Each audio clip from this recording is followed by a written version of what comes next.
सतत सगळं स्किन केअरचं, मेकअपचं, कपड्यांचं हे सगळ्या मोठ्या मुलींना सांगत असते, बायकांना सांगत असते, मुलांना, पुरुषांना सांगत असते. आम्हाला का नाही सांगत? म्हणूनच हा व्हिडिओ सगळ्या माझ्या टीनेजर मित्रमैत्रिणींसाठी किंवा अशा आया असतील ज्यांच्या बहिणी, मुली कुठेतरी कुठेतरी इकडे-तिकडे टीनेजर असतील घरामध्ये, तर त्यांच्यासाठीचा मुलगा असू दे, मुलगी असू दे, स्किन केअरचे सगळे तुमचे प्रश्न सांगणारा व्हिडिओ शेवटपर्यंत पाहत राहा. नंबर 1, सिरम्स वापरायचे नाहीत. Don't use active ingredients. Active ingredients कशाला म्हणतात? जे जे सगळे केमिकल्स आणि ऍसिड्स आपल्या सिरममध्ये, मॉइश्चरायझर्समध्ये, कशामध्ये असतात, स्पेशली सिरममध्ये असतात, कारण त्याच्यामध्ये पर्सेंटेज असतं. उदाहरणार्थ vitamin C, niacinamide, hyaluronic acid, alpha arbutin, glycolic acid, या ऍक्टिव्ह इन्ग्रेडियंट्सची तुम्ही जेव्हा लहान वयामध्ये असता, म्हणजे टीनेजर वयामध्ये 13 ते साधारण 19 पर्यंतचा जो वयोगट आहे, त्याच्यामध्ये याची गरजच नाहीये. याच्यामध्ये पैसे चक्क वाया जातात. उलट जर हे असे इतक्या लहान वयामध्ये हे इतके स्ट्रॉंग सिरम्स आणि ऍक्टिव्ह इन्ग्रेडियंट्स तुम्ही जर वापरायला लागलात, तर त्यानं फक्त डॅमेज होणार आहे त्वचा. नंबर 2, अजून एक मला ट्रेंड बघायला मिळतो, रेटिनॉल. मुळात रेटिनॉल हे एक स्ट्रॉंग अँटी एजिंग साठी तयार केलेलं औषध आहे, एक घटक आहे, इन्ग्रेडियंट आहे. रेटिनॉल काय करतो? जी आपली प्रक्रिया त्वचेची, जुनी त्वचा, मृत त्वचा झाडणं, त्या पेशी झाडणं, नंतर जी नवीन येते ती प्रक्रिया मंदावते जसं आपलं वय वाढतं. ओके. आणि ती मंदावलेली प्रक्रिया फास्ट करण्यासाठी काम करतं, म्हणजेच अँटी एजिंगचं काम करतं रेटिनॉल. रेटिनॉल आणखी एक उत्तम काम करतं आणि ते म्हणजे ऍक्ने घालवतं.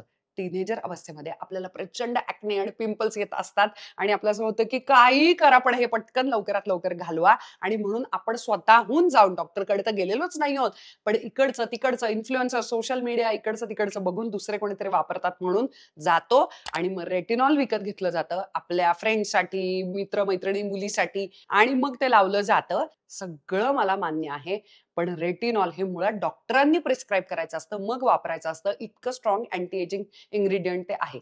नंबर 3, व्हिटॅमिन सी लावणे. याची पण एक फॅशन आहे. खूप लोकांना, स्पेशली सगळे जे टीनेजर मंडळी असतात, 7वी, 8वी, 9वी, 10वी, 11वी, 12वी, अगदी 19 पर्यंत, आपल्याला त्या अवस्थेमध्ये खूप हॉर्मोनल चेंजेस होत असतात आणि त्याच्यामध्ये आपली त्वचा एक्स्ट्रा तेल तयार करते, ज्याला सीबम म्हणतात. आणि मग ते जे तेलकटपणा, म्हणून साधारण टीनेज अवस्थेमध्ये सगळ्यांनाच फोड येतात, सगळ्यांचीच त्वचा साधारण तेलकट गटातच मोडली जाते. आता या अवस्थेमध्ये आपल्याला असं वाटायला लागतं की ते फोड येऊन गेल्यानंतर जे डाग पडलेत ते जातील व्हिटॅमिन सी न.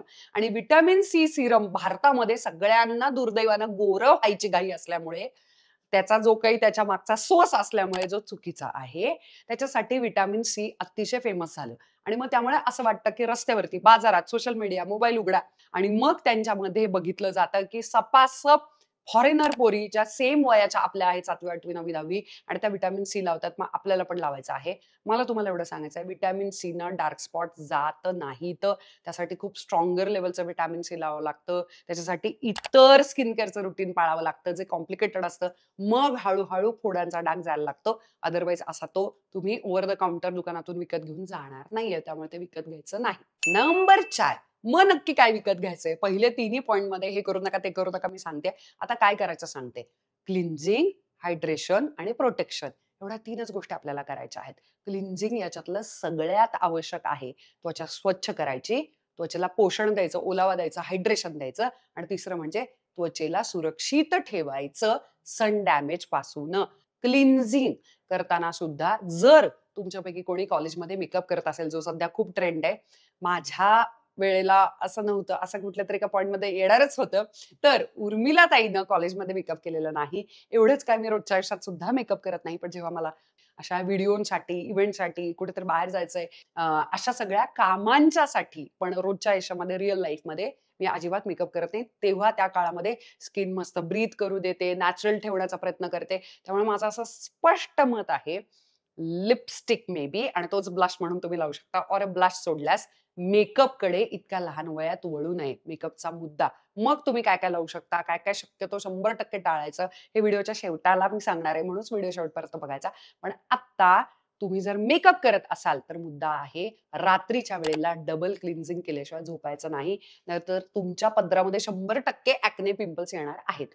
स्पेशली ज्या ज्या मुलींना असं वाटतं की आम्ही पावडर फाउंडेशन लावतो, आम्ही तर पावडर लावतो, आम्ही कॉम्पॅक्ट पावडर लावतो, ही सगळी मेकअपची वेगवेगळी नावं आहेत. त्याला ड्राय फाउंडेशन असं म्हणतात. मी फक्त आयलाइनर लावते, मी फक्त मस्कारा लावते, मी फक्त काजळ लावते, वगैरे वगैरे. हे जे काय सध्या चालू होतं, ह्या सगळ्या प्रॉडक्ट्सना मेकअपच म्हणतात आणि तो स्पेशली रात्री धुवून काढायचा असतो. त्यामुळे तुम्ही डबल क्लिन्झिंग करायचंय. सो तुमच्याकडे इदर मायसेलर वॉटर किंवा क्लिन्झिंग बाम असला पाहिजे.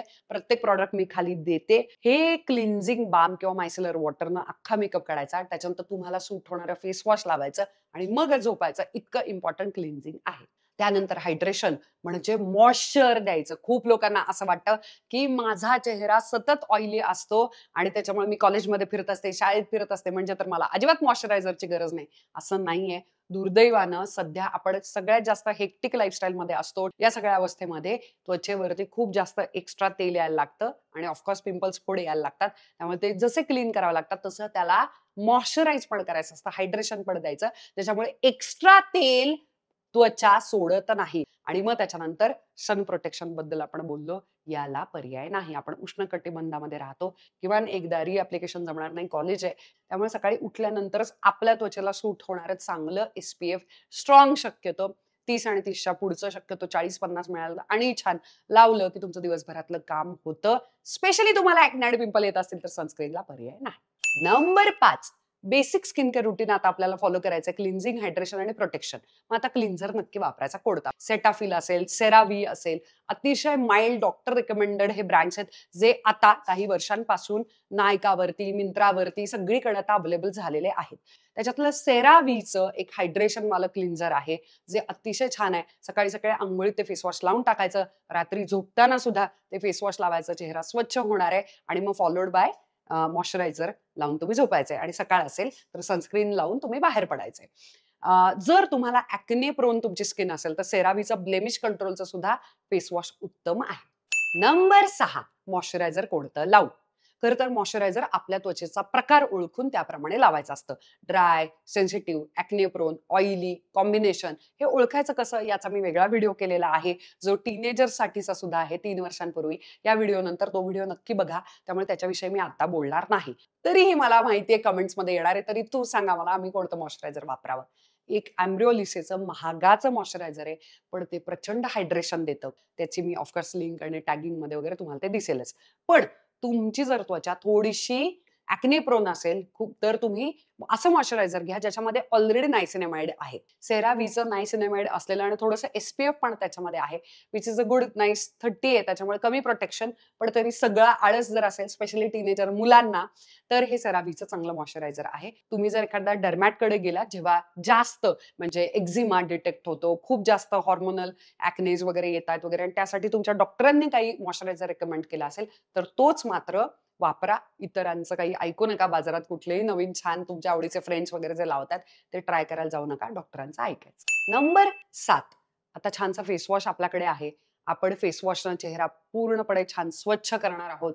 पण त्याच्यानंतरचं काही केलं नाही, मॉइश्चरायझर लावलं नाही, तर तुम्हाला प्रचंड ड्रायनेस येणार आहे. जर तुम्हाला ॲक्ने प्रोन स्किन असेल तर मी त्यासाठीचे फेस वॉश पण सांगितले, अवेनचं आणि वेगवेगळं.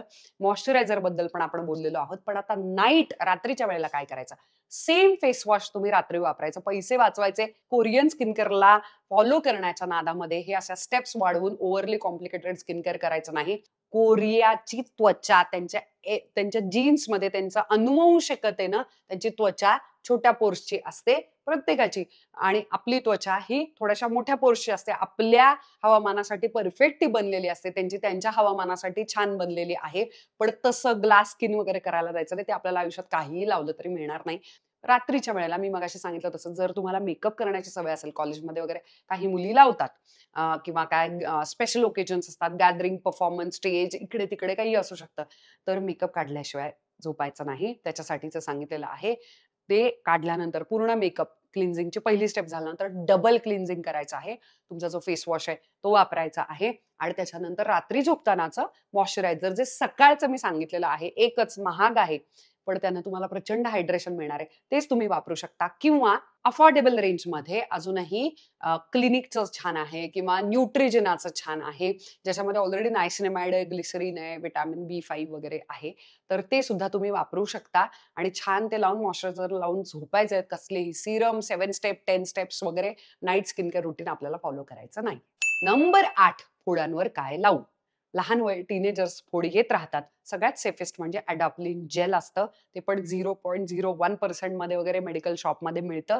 ह्या गोष्टी सेफ असतात फोडांवरती लावायला. म्हणूनच रात्रीच्या वेळेला फेस वॉश झाल्यानंतर, मॉइश्चरायझर लावून झाल्यानंतर फक्त फोडावरती, म्हणूनच त्याला स्पॉट ट्रीटमेंट म्हणतात. जिथे तो स्पॉट आहे तिथेच फक्त लावायचं आणि झोपून जायचं.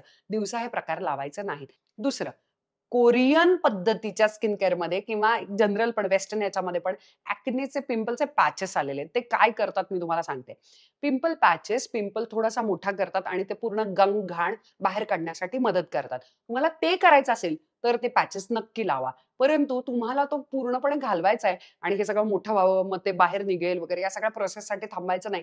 तर फ्रँकली स्पीकिंग असं एक लिंडॅक ए वगैरे शांत थंड जे जेल्स असतात तिथल्या तिथे कधीतरी आला तर लावायचा आणि विषय संपवायचा. हे जास्त सेफ आहे पॅचेसपेक्षा. तिसरा महत्वाचा मुद्दा, ॲक्ने स्पॉट ट्रीटमेंट काय करू, फोडांवर काय लावू, याच्यासाठी मला विचारला जातो. सगळे घरगुती प्रकार सगळ्या पद्धतीच्या पिंपल्सला सूट होत नाहीत.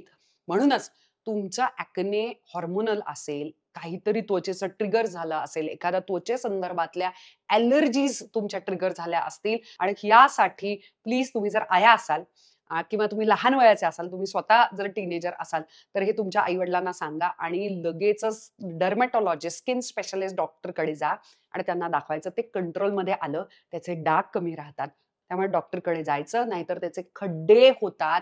डार्क स्पॉट्स एक वेळ डाग जातील, पण खड्डा पडलेला त्वचेला जे टेक्स्चर तयार झाले ते जात नाही.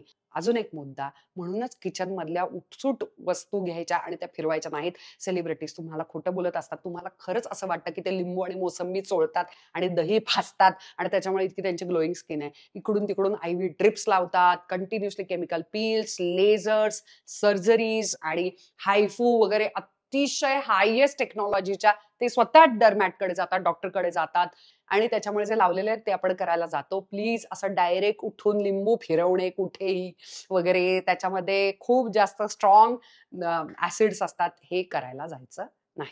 Number 9, don't wash your face too many times. मी खूप साऱ्या टीनेजर्सला बघितलंय, तेल येतंय, फोड येतंय म्हणून दिवसभरामध्ये 3 ते 4 वेळा चेहरा धुतात. पाण्यानं जरी धुतला तरी सुद्धा तुम्ही ओव्हरली ड्राय करत राहता. त्वचा अति जास्त कोरडी पडते, जी नाही पडायला पाहिजे. आणि मी म्हटलं तसं ब्रेन पर्यंत संदेश असा जातो की त्वचा कोरडी पडली म्हणजे आतून तेल सोडा, आणखी तेल येतं आणि मग या सगळ्या सर्कलमध्ये तुम्ही अडकायला लागता. तुम्हाला एवढं फेस वॉश करण्याची गरजच नाही. नंबर 10, मेकअप वापरू का? सगळ्या आया, सगळे टीनेजर्स मला विचारत असतात. मला तुम्ही जर असं विचारलं, की आम्ही टीनेजर आहोत आणि आम्ही मेकअप करायचा का? खरं तर आधी व्हिडिओच्या मध्ये 1-2दा माझ्या बोलण्यातून ते आलंच असेल, पण तरीही 100% तुम्हाला कन्व्हिन्स व्हावं यासाठी मी सांगते. मला असं वाटतं नाही वापरायला पाहिजे. मी त्याची कारणं सांगते तुम्हाला. मी लिपस्टिक किंवा एखादा lip balm, tinted lip balm, असं सनस्क्रीन की ज्याच्यामध्ये थोडंसं टिंट आहे किंवा स्पेशल ओकेजन्स तुम्ही स्टेजवरती आहात आणि तेव्हा तुम्ही मेकअप करताय तर ठीक आहे. मग रोजच्या आयुष्यामध्ये तुम्ही बेसिक स्किन केअर जेव्हा ठेवता, तुमची त्वचा तुकतुकीत आणि छान प्रोटेक्टेड सुंदर असते आणि तुम्हाला सुंदर लिप बाल्म्स, लिप ऑइल्स ज्याच्यामध्ये ऑलरेडी रंग आहे किंवा एखादी लिपस्टिक सुद्धा, कारण की सांगते ओठ आहेत ना जे, ते चांगल्या ब्रँडचे, हाय क्वालिटीचे, नाहीतर चीप लिपस्टिक, रस्त्यावरची लिपस्टिक ही तुम्हाला हायपर पिगमेंटेशन देते लिप्सना आणि ओठ काळे काळे काळे काळे पडायला लागतात. म्हणूनच चांगल्या लिपस्टिकमध्ये पैसे गुंतवायचे असतात, जे त्या काळामध्ये पैसे नसतात आणि म्हणूनच खराब क्वालिटीच्या, खराब ब्रँड्सच्या लिपस्टिक्स उचलल्या जातात आणि मग त्याची रॅश येते, रिॲक्शन येते बऱ्याच लोकांना, तर जर पण येतो, ड्रायनेस येतो आणि ओठ काळे काळे व्हायला लागतात. तुमच्यासाठी अख्खा आयुष्य पडलेलं आहे सुंदर दिसण्यासाठी आणि मेकअप करण्यासाठी. तुम्ही ऑलरेडी सुंदर दिसत आहात. यू हॅव युअर 20s, तुमच्या स्वतःच्या पैशांनी कमवून वेगवेगळे सुंदर सुंदर मेकअपचे ट्रेंड्स, काय फॉलो करायचं, काय नाही करायचंय, नाहीच करायचं आहे, सगळ्याचे निर्णय तुम्ही घेऊ शकता थोडं मोठं झाल्यानंतर. तोपर्यंत थोडंसं कळ काढायचे, कंट्रोल करायचं. नंबर 11, खूप साऱ्या आया आणि मुली मला सतत विचारत असतात, पार्लरच्या कुठच्या ट्रीटमेंट करू जर आम्ही टीनेजर असू? ओके, आता मला तुम्हाला स्पष्टपणे सांगायचं आहे, हॉर्मोनल बदल होत आहेत, पाळी अलीकडे येते स्पेशली मुलींचे. त्याच्यामुळे हेअर ग्रोथ पण खूप जास्त जाणवते. अंडर आर्म्समध्ये खूप केस आहेत, पायावरती खूप केस आहेत, हातावरती खूप केस आहेत आणि काय करावं कळत नाहीये. मी तुम्हाला एकदम खरं सांगते, त्याला काहीही करायचं नाही. इतक्या लहान वयामध्ये सटासट उपटणारे वॅक्सिन्स तुम्ही जर सुरू केले, तर तुमच्या लक्षात येतंय तुम्हाला प्रीमॅच्युअर रिंकल्स, तुमची त्वचा, ॲलर्जीज, रॅशेस, ड्रायनेस या सगळ्यातून बाय द टाईम तुम्ही तुमच्या 20शी असाल 30शी पर्यंत जाल, तुम्ही किती लेव्हलचे पार्लरचे ट्रीटमेंट्स तोपर्यंत सटासट उपटून केस काढले असतील. त्या केसांना शक्यतो हात लावायला जाऊ नका. मग आता मी समजू शकते तरी सुद्धा अंडरआर्मचे केस खूप लाँग होतात. स्पेशली 11वी म्हणजे 10वी पर्यंत सुद्धा कसंबसं काढलं. कॉलेजमध्ये मग आता तुम्ही काय करू शकता? 11वी-12वी कंट्रोल केले. साधारण एफ-वाय, एस-वाय, टी-वाय पासून तुम्ही खरं तर पैसे सेव्ह जर केले, तर जागतिक लेव्हलला केसांच्यासाठीचा पर्मनंट उपाय हा लेझर हेअर रिमूव्हल आहे. पण मी समजू शकते इतक्या लहान वयामध्ये डायरेक्ट हेअर लेझर रिमूव्हल जे हजारो रुपयांच्या मध्ये जातं, हे तुम्हाला करायचं नाही. मग सेकंडरी बेस्ट ऑप्शन केस घालवण्याचा कोणता असतो? शेव्हिंग. शेव्हिंग. त्याचं कारण असं मुळं जशीच्या तशी राहतात. वरती आलेले केस फक्त छान वरच्या वर निघतात. जसे दाढी. दाढी केल्यानं तुमचे काय एक्स्ट्रा आता इथे केसच नाही, पण तरी सुद्धा तिथे एक्स्ट्रा केस येतात का? नाही. हा गैरसमज आहे. केसाचं थोडंसं डेन्सिटी वाढू शकते. कारण नवीन केस फ्रेश येतो. थोडासा जाड येऊ शकतो. पण नवीनच ठिकाणी नवीनच केस यायला लागले, संख्याच वाढली, असं होत नाही. थोडंसं तुम्ही मोठ्या तुम्हाला जरा क्लीन आहे, काहीतरी परफॉर्म करायचं कॅमेरासमोर माझ्यासारख्या प्रोफेशनमध्ये असाल, ते लोक वॅक्सिंगकडे जाऊ शकतात, जे मी त्याला 3रा नंबर देईन. पण ते वेगवेगळ्या ब्रँड्सचे ब्लीच लावणे, प्लीज केस घालवण्यासाठी सोनेरी करणे, स्ट्रॉंग ब्लीच लावायचं नाही. तर दुसरं म्हणजे केस निघावेत हेअर रिमूव्हल क्रीम्स असल्या वापरायच्या नाहीत. ते त्वचेला भयंकर डॅमेजिंग असतं. तुमच्या लक्षात येतं की तुमचा केस अख्खाच्या अख्खा गळून पडतोय क्रीम लावल्यानं. म्हणजे ती क्रीम किती स्ट्रॉंग असेल. हे करायचं नाही. 4थं एपिलेटर वापरायचं नाही. आज तागायत मी कुठल्याही व्हिडिओमध्ये कुठलंही एपिलेटर कुठल्याही मोठ्या ब्रँडचं प्रमोट केलं नाही. एपिलेटर काय करतं सांगते. एपिलेटर घाण केस उपटून काढतं आणि ते चुकीच्या मार्गाने उपटून काढतं. त्यानं रॅशेस येऊ शकतात आणि त्यामुळे त्याला तुम्हाला स्ट्रॉबेरी लेग्स माहिती आहे, तो वाकडे-तिकडे जखम होते. त्याच्या केसांच्या मुळांशी पोर्स क्लॉग्ड व्हायला लागतात आणि मग आतल्या आत केस यायला लागतो. गोल-गोल गुंडाळल्यासारखा. ते एपिलेटर नव्हतं. विचित्र वेगवेगळे फेशियल्स करणे कारण ब्युटी पार्लरमध्ये मास प्रोडक्शन असतं. साध्या क्रीम्स वापरल्या जातात. त्या क्रीम्समुळे कॉमोडोजेनिक असतात. उलट जास्त पिंपल्स, ॲक्ने येतील. तुम्हाला गरज नाहीये फेशियलची. प्लीज समजून घ्या. मग तुम्ही काय करू शकता? तुम्ही घरगुती छानसा एखादा मास्क बनवू शकता, ज्याच्यामध्ये फेशियल सारखं होणार आहे. कसा बनवायचा मास्क? छानसं बेसन पीठ घ्यायचं.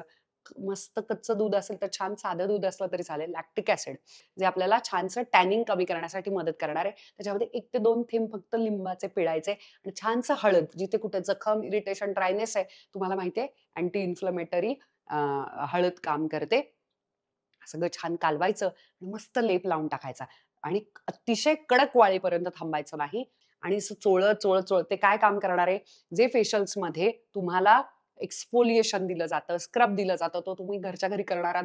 आठवड्यातून एकदा, 2 आठवड्यातून एकदा हा इतका छान नैसर्गिक जुन्या काळातले सगळे जे करत आलेत अतिशय सेफ असा तुम्ही मास्क लावू शकता. याच्यानंतर तुमचं रेग्युलर जे मॉइश्चरायझर आहे ते लावायचं आणि मस्त शनिवार रविवारची ही कामं करायची. दुसरं काहीही करायला जायचं नाही. नंबर 12 आयब्रोज आणि अपर लिप्सचं काय करू? आता चेहऱ्यावरच्या केसांचं काय करू? तुमचे केस नॅचरलपेक्षा जास्त येतात. तुम्हाला असं जाणवतंय मुलांसारखी दाढी यायला लागली. तुम्हाला पी-सी-ओ-एस असू शकतो. अशा वेळेला डायरेक्ट डॉक्टर गाठायचे. हॉर्मोनल चेंजेसनं एक्स्ट्रा हेअर यायला लागतात. ग्रोथ व्हायला लागते. पाळीचं चक्र चुकलंय, पी-सी-ओ-एसशी रिलेटेड, ओव्हरीज रिलेटेड काही असतील, थायरॉइड रिलेटेड इश्यूज असतात, तेव्हा फेशियल हेअर्स फिमेल्समध्ये सुद्धा जास्त बघितले जातात, मुलींना पण. त्यामुळे ह्याच्याविषयी आपण बोलत नाहीत. अशा वेळेला गाठायचं आहे डॉक्टर. दुसरं, आता नॉर्मल नॅचरल हेअर ग्रोथ आहे, जी येते मुलींना. त्याचं काय करू? असं वाटायला लागतं. मला सगळं मान्य आहे. प्लीज जाऊन वॅक्सिंग करायचं नाही. प्लीज चेहऱ्यावरचे केस सटासट उपटून जे वॅक्सनं काढले जातात ते करायचं नाही. त्याने त्वचेला प्रचंड दाह होतो, इरिटेट होतं आणि इतकी त्वचा ओढली जाते. स्किन बॅरियर डॅमेज होतं. प्रचंड टॅनिंग, हायपर पिगमेंटेशन, मलाज्मा, वांग येणे सगळं अलीकडे लहान वयात सुरू होईल आणि तो जो लेयर उपटला जातो, तो खालच्या लेयरला उघडा पाडतो, जो अतिशय व्हल्नरेबल आणि नाजूक असतो आणि त्याच्यावरती ऊन पडतं आणि त्याच्यामुळे आपल्याला टॅनिंग जास्त होतं. वॅक्सिंग लहान वयामध्ये खेचायला लागला तर फाईन लाईन्स, रिंकल्स खूप अलीकडच्या काळात यायला लागतील. दुसरं मी तुम्हाला सांगितलंय वेगवेगळे ब्रँड्स अँड फ्रेंच वगैरे, आता मी नाव घेते लिटरली. फेशियल हेअर रिमूव्हल, कुठलेही हेअर आपोआप पडतील अशा हेअर रिमूव्हल क्रीम्स वापरायच्या नाहीत. तिसरं मग काय करू शकता, एकतर please be comfortable with the facial hair. It's a very natural thing. आत्ता जाऊन कुठे लेट 20s वगैरे शेविंग मी करायला लागलेले आहे. येस, शेविंग करता येतं. कसं करायचं? एक लेझर येतं. ओके. बॉम्बे शेविंग कंपनीचं आहे, कार्मेजीचं उत्तम आहे, जे तुम्हाला सूट होतंय ते. आणि ते फक्त 4 ते 5 वेळा वापरायचं असतं आणि टाकून द्यायचं असतं. वर्षभर फेशियल हेअरचा ब्लेड लोक ठेवतात. चेहऱ्यावरचे केस काढण्याचं एक ब्लेड मिळतं. चक्क भरपूर मॉइश्चरायझर थापायचं. 5 मिनिट थांबायचं. मऊ-मऊ होते त्वचा आणि मग ते ब्लेड घ्यायचं. 7वी, 8वी, 9वी, 10वीत नाही, 11वी बद्दल बोलते. 11वी कॉलेजमध्ये गेल्यानंतर करायचं. तोपर्यंत चेहऱ्याच्या केसांना हात पण लावायचा नाही. जिथे-जिथे तुम्हाला असं वाटतं अप्पर लिप्सला थोडेसे आहेत आणि इथे थोडेसे आहेत. ओके. आयब्रोच्या इकडचे-तिकडचे पण थोडेसे रेझरनं कापून न घेता प्लीज हलकं-हलकं इथे-इथे तुम्ही काढू शकता. नाहीतर दुसरा छानसा बेस्ट पर्याय प्लकिंग करू शकता. प्लकिंगनं पण मुळासकट निघतं, पण खूप दुखतं, खूप दुखतं. पण त्याला पर्याय नाही. कॉलेजमध्ये असताना असं वाटतं आयब्रोज असे सेलिब्रिटींसारखे असावे. प्लीज शक्यतो तुम्हाला माहिती आहे माझं वय 37 आहे आणि मी अजूनही आयब्रोज करायला जात नाही. माझ्याकडे प्लकर आहे, तो पडून असतो. 3, 6, 8 महिन्यांनंतर एखाद दुसरा केस इकडे-तिकडे आलेला मी फक्त एक्स्ट्रा काढते. मी प्लकिंग सुद्धा करत नाही, इकडचं शेव्हिंग करत नाही, काही करत नाही. जितके बुशी भरलेले, भरपूर असे छान आयब्रो जाड, तेवढं तुम्ही young, youthful, sexy, vibrant, there is lot of youthfulness असतो तो आणि तो गरजेचा असतो. मला मान्य आहे. तुम्हाला लहान वयामध्ये खूप मोठं दिसावसं वाटतं. त्यामुळे कॉलेजमधल्याच पोरी सगळ्यात जास्त साड्यांमध्ये दिसतात. लवकर मोठं होण्याची आपल्याला घाई लागलेली असते. सेक्सी दिसण्याची घाई लागलेली असते. इतरांनी कुठेतरी आपल्याकडे बघावं. स्पेशली अपोझिट जेंडर ज्यांच्याविषयी आपल्याला क्रश आहे, त्यांनी आपल्याकडे बघावं असं वाटत असतं. मी सगळं समजू शकते. याच्यामधून सगळेच जातात. This is very natural, very common. पण तरी सुद्धा कंट्रोल करायचं. तुम्ही जितक्या लहान वयामध्ये जितक्या जास्तीत जास्त parlour treatment, salon treatments, hair colours, textures बदलणे, स्मूथनिंग, आयर्निंग, प्लीज हे टाळा. जितक्या नैसर्गिक, साध्या आणि छान राहाल, तितकी तुमची त्वचा तुम्हाला थँक्यू म्हणणार आहे तुमच्या 20शीत, 30शीत, 40शीत आणि पुढे आयुष्यभर. शेवटपर्यंत व्हिडिओ पाहिला त्याबद्दल खूप खूप खूप मनापासून थँक्यू. आणि त्याचबरोबर तुम्हाला इतके सारे हे छान छान विषय आवडत असतील आणि मी कधी व्हिडिओ टाकते इंटरनेटवरती, या गर्दीमध्ये तुम्हाला माझा व्हिडिओ बघावासा वाटत असेल, अजूनही चॅनलला सबस्क्राईब केलं नसेल तर ॲब्सोल्युटली फ्री गोष्ट आहे तुमच्यासाठी आणि एवढी एवढीशी छोटीशी गोष्ट आहे माझ्यासाठी मोठी आहे. प्लीज सबस्क्राईब करा. I love you.